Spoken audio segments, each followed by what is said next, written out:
Alam Minangkabau sange mempesona. Lanjutan 2. Jalan Kalambah iko bisa bakilok-kilok dengan turunan yang cukup tajam. Jadi ulang kembali, jalan ke lembah iko bisa bakilok-kilok dengan turunan yang cukup tajam, bertepatan dengan turunan sebagian ditumbuhi pohon cemara di sebelah kanannya. Sebelah kiri tampak dinding yang kokoh dan terlihat lubang atau gua yang peninggalan Jepang, tetapi pada waktu itu kurang menarik karena kurang terawat dan tertutup pagar besi dan ditumbuhi sama baluka. Perjalanan kemudian dilanjutkan untuk sekira bisa sampai Kalambah yang dialiri sungai. Tampak di kiri dan kanan jalan rumah penduduk, tampak jembatan di atas sungai Siano. Di sungai sebelah kiri jembatan tampak aktivitas pengambilan pasir oleh masyarakat. Truk-truk yang berbaris siap mengangkut material pembangunan di sekitar Bukit Tinggi.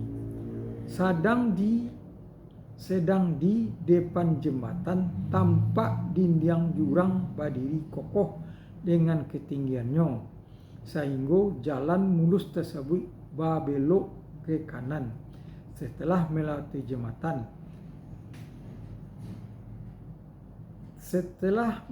jembatan, mengikuti dinding ngarai dengan jalan turunannya. Jalan itu kemudian bisa menuju ke Matua atau ke Danau Meninjau. Akhirnya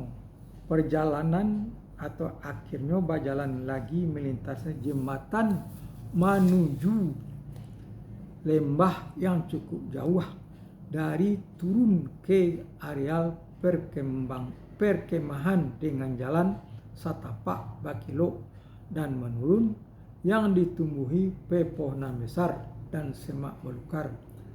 Kadang-kadang terlihat anggrek tanah. Sampailah kami di lembah atau ditumbuhi rumputan dan cukup luas datarannya. Pada waktu itu lembah indak lambok, mungkin bekas hujan atau air sungai yang meluap. Dengan itu disebut lembah pendiam. Ada lembah pendiam. Sungai terlihat jernih, dingin dan sejuk,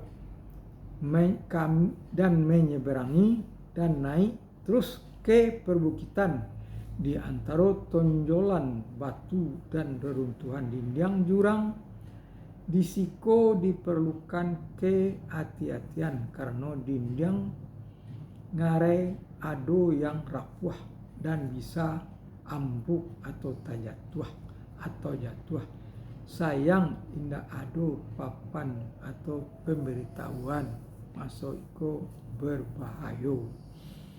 Tiba-tiba ada serombongan kabau yang melintas. Momen yang rancak itu untuk diabaikan karena balindung pada ranting sama belukar. Hanya beberapa jepretan kabau jantan yang menghentikan langkahnya dan memandang dengan tajam karena keberisikan kamera atau kebetulan